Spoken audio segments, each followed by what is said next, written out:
its alignments, its histories, and all the repercussions of United States policymaking in the region. And we should say, number one, there is no authority that should declare war other than the United States Congress. That's our Constitution.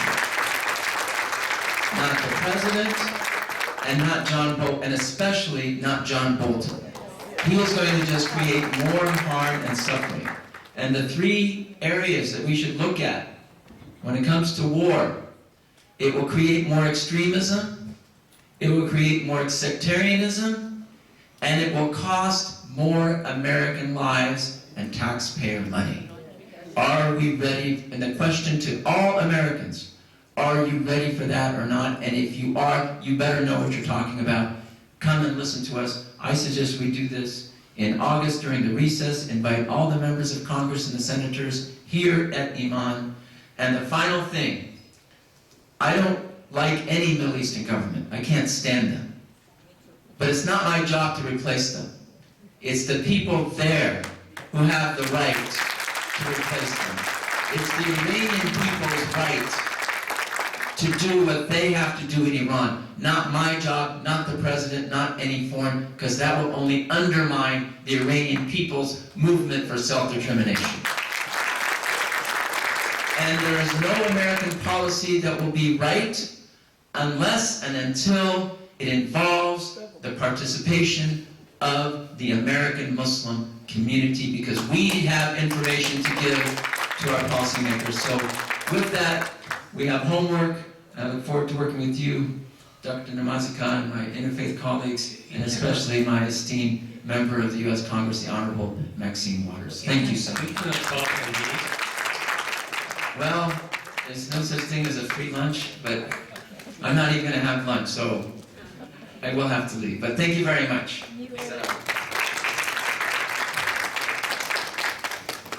Yes, sir. Archbishop. First of all, I want to say thank you to our Congresswoman for taking time out of her busy schedule to come here. You know, she did make a couple of, well, not a couple, she made a lot of good points. And one of the things she admitted to is Congress knows nothing about world religion. Yeah. I think the first step for us to be heard by the government is to educate Congress. There should be a forum set up, especially with around war. Besides Congress having the authority to declare war, why not have Congress form together with an interfaith community of Christians who are against war? Because Christians are the connection to all these countries. Look at this panel that's up here, the connections we have. But Congress fails to acknowledge religion or Christianity on the whole. You know, one of the things in the Catholic Church that we strongly believe, we believe in unity, is because Scripture says so. You know, Galatians chapter 3, verse 28 says, there is neither Jew nor Gentile.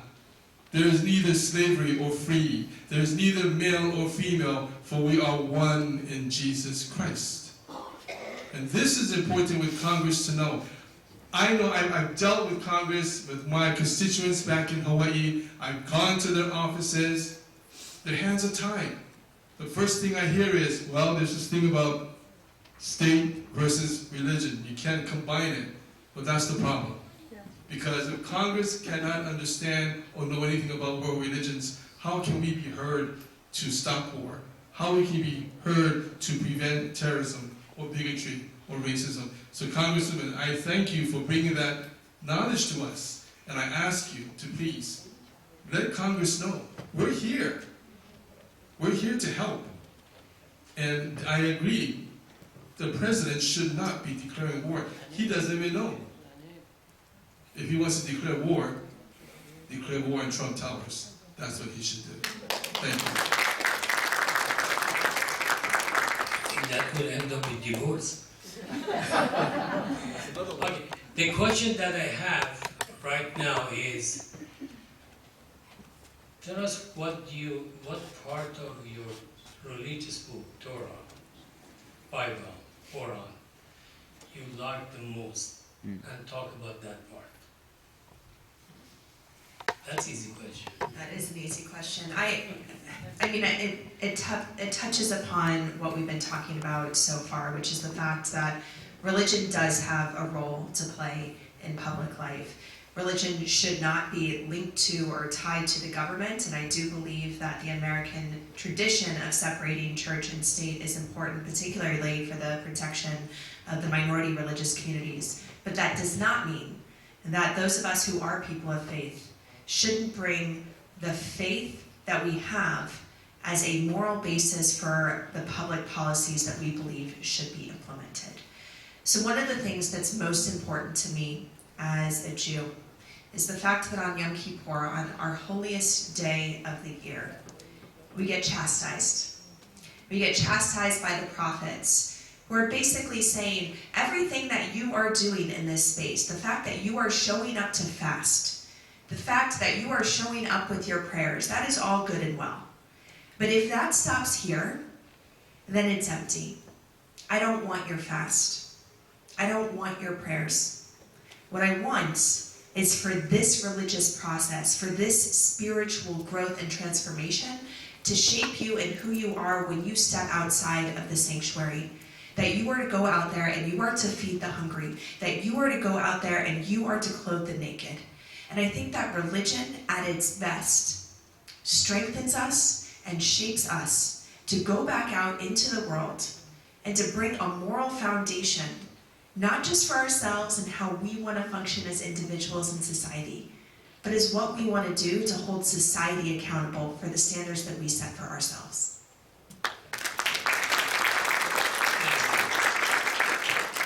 Brother Vila. One scripture I love as much as any of them, Jesus said in Matthew chapter 5 verse 43, "Ye have heard that it hath been said, Thou shalt love thy neighbor and hate thine enemy.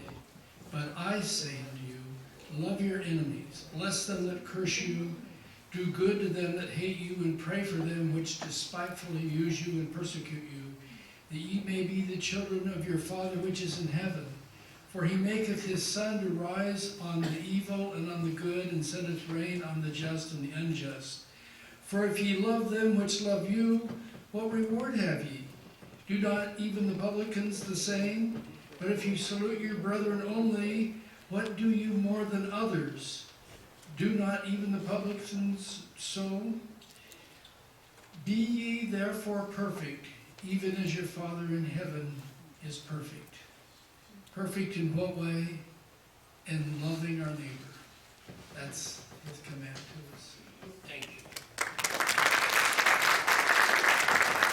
Rabbi Greg, I think that you are not fresh because the first comment was very short and you look very tired.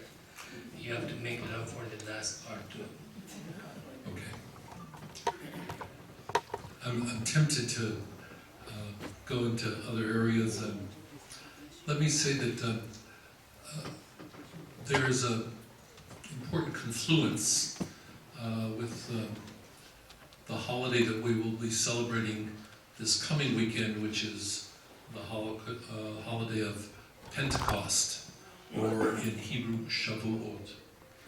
And in addition to reading what we refer to as the Ten Commandments, which are a very significant part of the moral tradition of our monotheistic faiths, we read and focus on a book called the Book of Ruth. And one of the most important teachings of the Book of Ruth is the openness and loving kindness that's due the stranger. Ruth is not a Jewish woman, she is a Moabite. And the fact that she eventually becomes, at least according to Jewish tradition, the grandmother or the great-grandmother of King David encapsulates an important lesson about the evolution of consciousness. Here, this woman who is an outsider, who sacrifices her immediate life for her mother-in-law, and acts with great kindness in what is a hopeless situation, represents her devotion. If I think of a book that is, for me, powerful and teaches an important lesson, it is the Book of Ruth, and its ability to convey this tale of how we come to great concern and love. I do want to comment a little bit about what the Congresswoman said.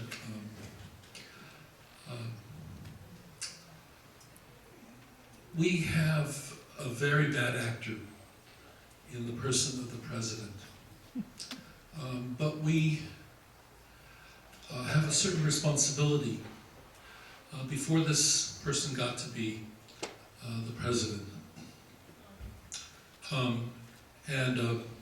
I think it's hard for us to recognize that much of the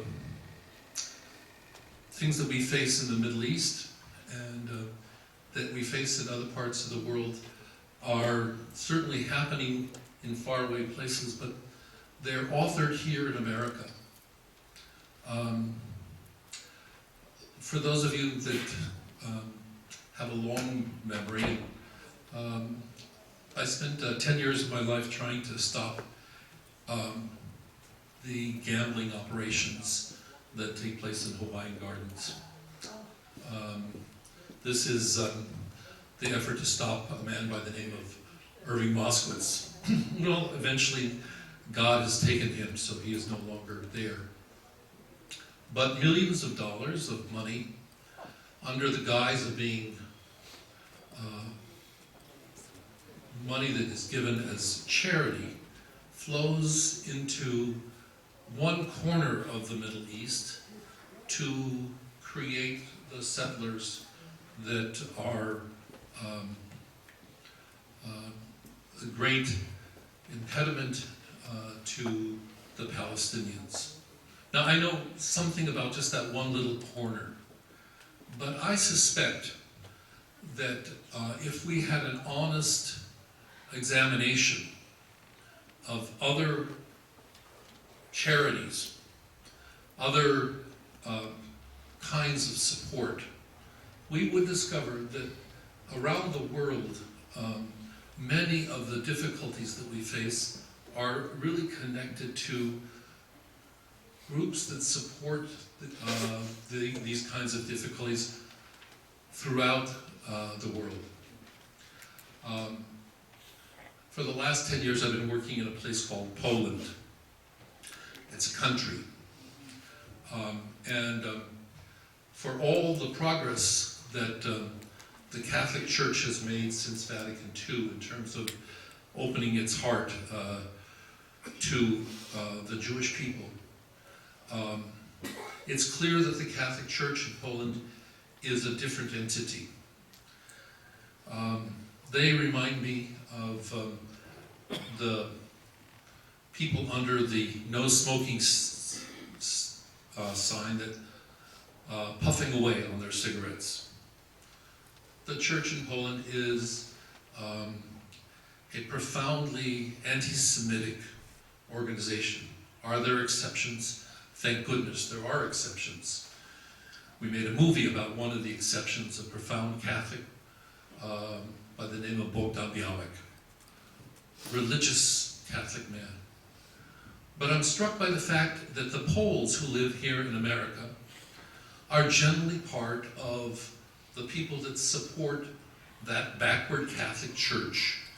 Now, they live in America, they live in England, and so forth.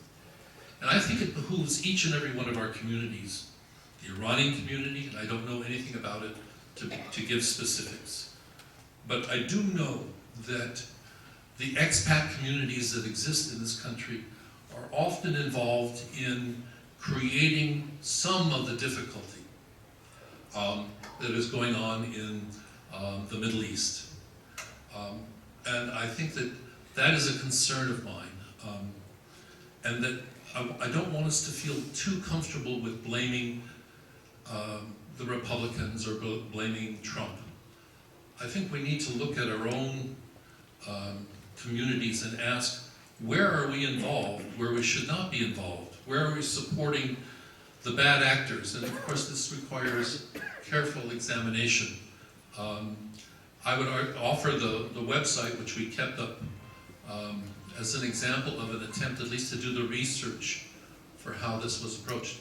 What happened in the issue of our attempt to stop this man, Irving Moskowitz, and by the way, his heirs continue to carry on his activities and so forth, is that various legal authorities here in the state of California looked at this and they couldn't find anything wrong.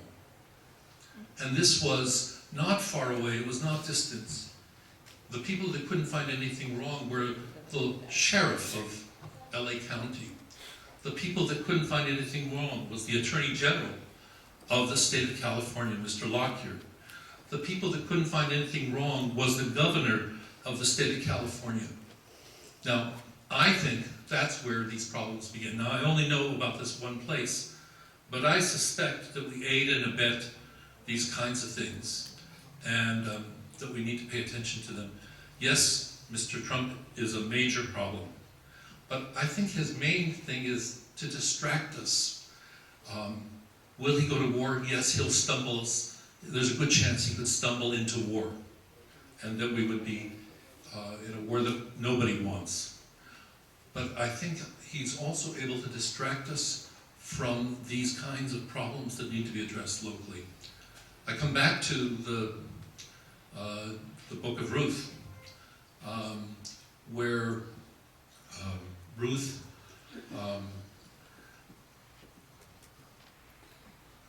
comes forward and puts herself in a very compromising position. For those of you who've read the book, you'll understand. But she is able to move forward even though there are the whispers and the questions that are behind what she does. Sometimes it takes moving outside of the comfort zone of our own people, our own group, the people that we think are right, to understand that we have a responsibility beyond just following the rules, paying our taxes. Sometimes we have to go forward and say, there is a problem within our own community.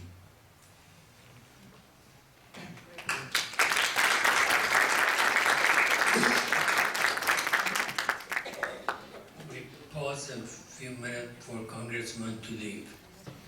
Thank you for coming. I know you had a short time.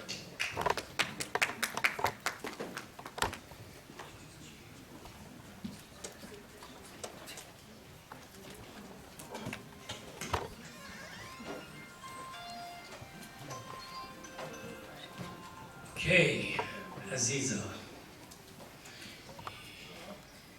So this verse from the Quran, for a long time, hung on my in my living room, like on the dining room wall. And the reason why it hangs there is it's a constant reminder for me that as much as I want to internalize it, I think I can always internalize it and think about it and contemplate it more. And so the verse goes, بسم الله الرحمن الرحيم ادفع بالتي هي أحسن فإذا الذي بينك وبينه عداوة كأنه ولي حميم. Push forward with what is better. Verily, the person between whom you have enmity will become your dearest friend. And I think of so often how I've looked at individuals and people around me and known that they're the enemy, right? Like, you're taught it, you feel it, you see it from so many places and all around. And I have to tell you, like, I mean, I grew up in Jordan, in Amman, the country, Jordan. And Jordan signed the peace accords with Israel in 1993-94. And I knew very clearly who the enemy was. And right now, I tell you, like, Sarah Batson is like one of like my dearest friends. And I look at so many different individuals who I learn from, who are rabbis, who are Jews, who are Christians, who are from so many other different faiths. And if I wasn't willing to push forward with what is better, to really push forward with what is better, even when I don't know what to do, then I don't think I would ever be able to know the depths of knowledge that I know now without those relationships with these individuals and these people who are willing to do the same.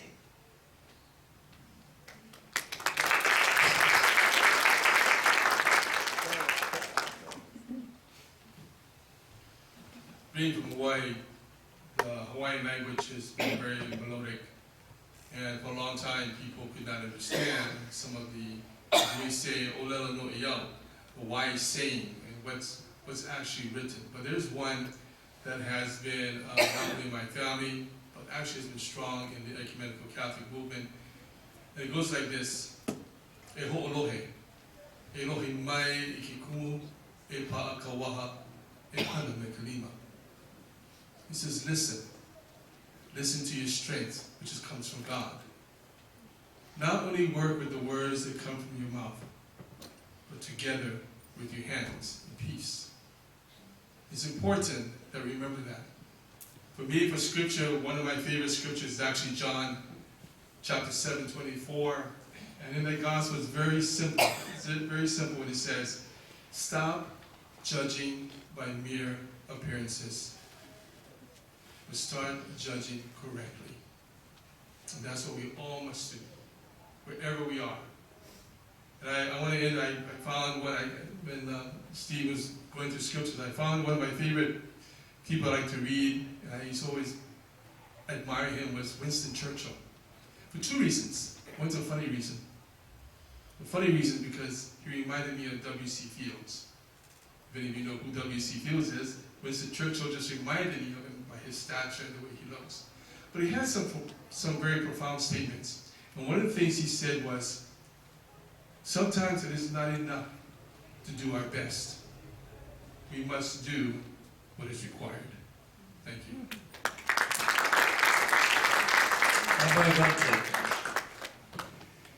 I think once more what everyone has said is beautiful and deep. I just want to make 2 points. I spoke before about powerlessness and how people who feel disempowered create a lot of anger within themselves, a sense of rage that then gets displaced upon other groups who are not able to defend themselves, and they scapegoat others rather than looking at their own impoverishment. And we have to heal that by loving them, giving them power, giving them a place in this world. But there's another group of people whom we have to take a look at, and Dr. Mazake asked me to mention one of my favorite verses. One of my favorite verses has to do with the holiday, with the institution of Shemitah, the 7th year, where the Jews were told to let their land lay fallow. And this has to do with power, not powerlessness. That in order for us to become a holy people, we have to work at it. We have to become self-conscious and realize how many times we're ruled by our ego that is very powerful rather than by our soul. In order for the soul to be actualized, we have to do the work. We have to do the preparation. This holiday, as my colleague just said, is coming up, where the Jews are receiving the Torah. But before receiving the Torah, they have to separate themselves for 3 days to prepare, to become a vessel of holiness. You can't just jump into the world and say, I'm going to be holy. You have to work at it. Muslims pray 5 times a day. The Hebrews were taught to meditate an hour before the prayer service, before they study the Torah, to make a blessing that I want to work to make the Torah real. So we have to work. So one of the most important commandments has to do with the 7th year. It was created in an agricultural society, but the idea of it is the following.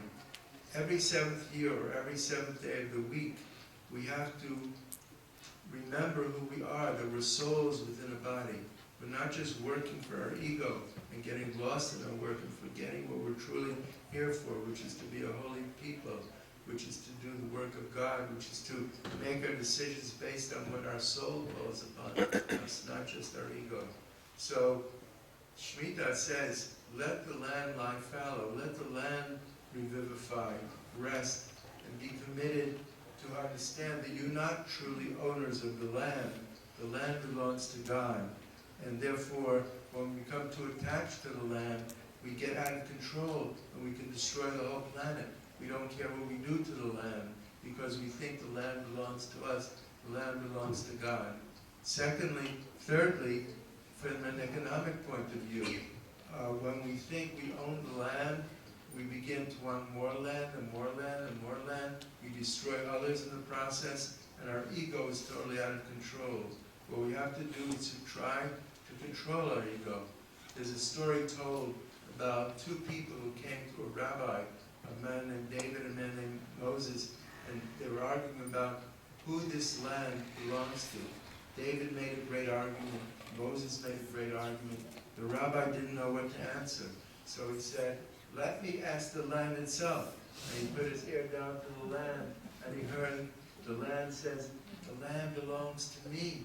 The land belongs to God. Neither to you, David, neither to you, Moses. We have to develop that consciousness of truly being spiritual people, by being willing to give up our own power, our own needs, to be the king and to be the servant of God and to work in the world for the purpose of healing the world, realizing we're all brothers and sisters working together powerfully to create a better world. May we be strengthened to do so. We say, Amen.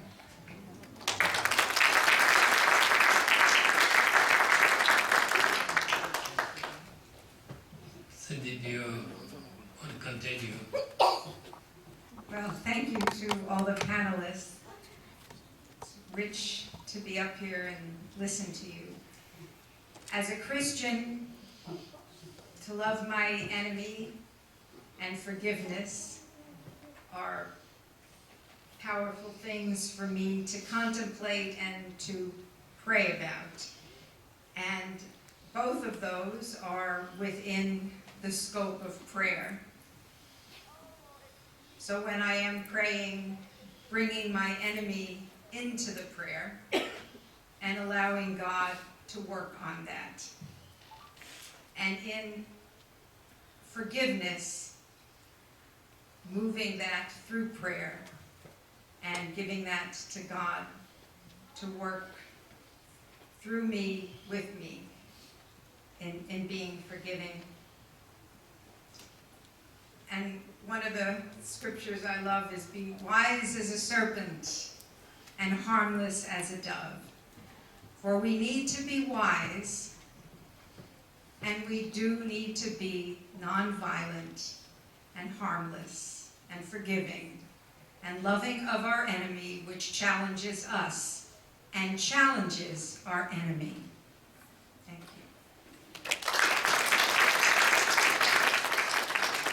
you. Okay, this question is going to be in two parts. I ask one part from you now. What is the role of charity in your religion? Who is eligible to receive the charity?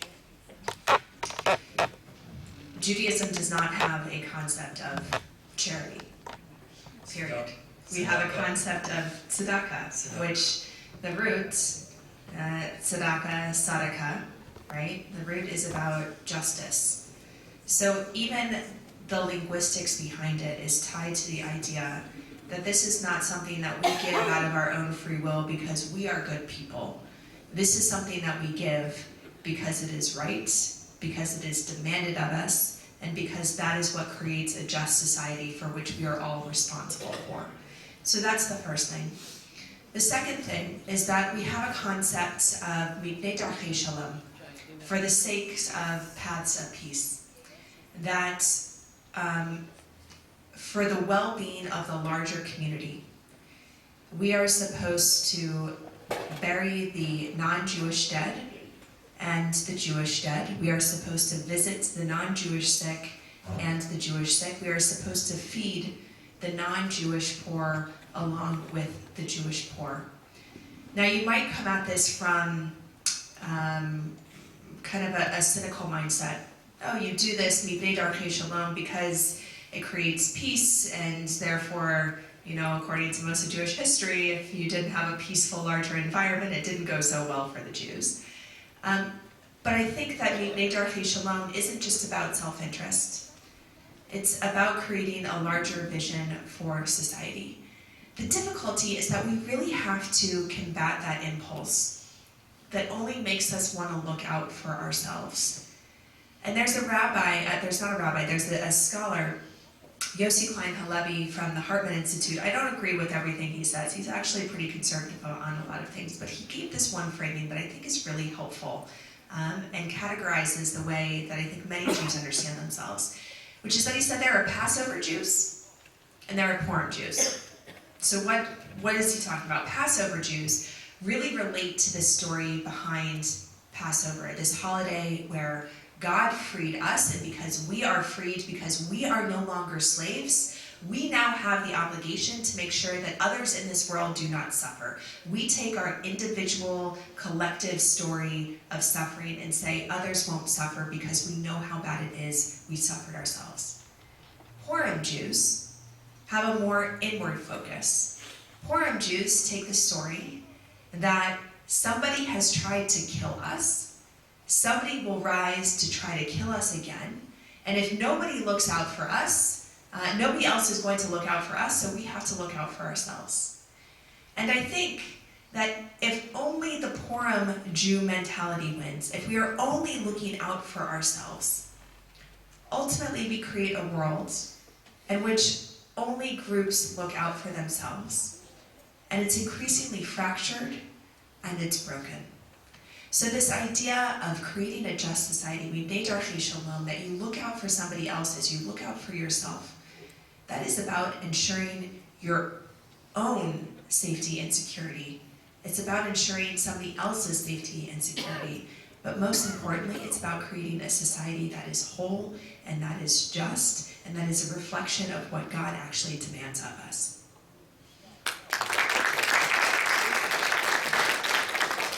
Steve,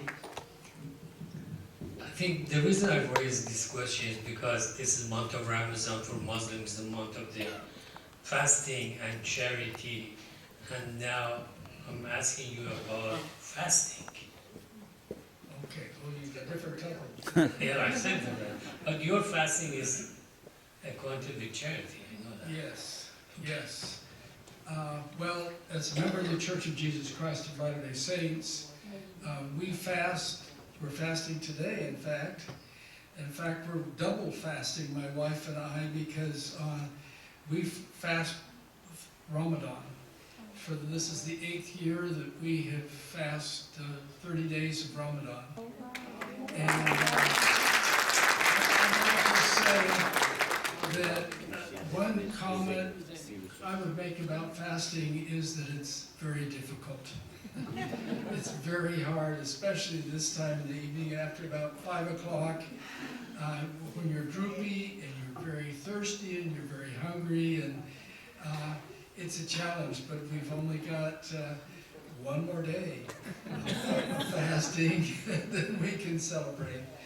But the Latter-day Saints fast for 24 hours, the first Sunday of every month. And today is our first Sunday fast also. So we fast not from sunup to sundown, but we fast from supper to supper usually. It's optional. You can fast from lunch on Saturday to lunch on Sunday or supper, whatever. It's a 24-hour fast without food or water also. And it's a blessing. You probably had Dr. Hatut come here and speak at times in the past while he was living. Peace be unto him, and bless his soul. But he said that fasting is a very human thing to do. The more you fast, the more human you become. No animal ever says it. For instance, a cat doesn't say to the rat, I'll see you at sunset. He eats the rat right into the mouse, right at that spot. But to deny yourself for a higher cause or purpose is something that's very human, very spiritual to us. And so it's blessed us. I didn't come into fasting willingly. As far as Ramadan is concerned, my wife started fasting about the third year when we started working with the community, and she saw the countenance change in the mosques, and so she said, I want this. And I said, I can't do it, I can't do it. But after I saw her do it for a year and saw the difference in her is what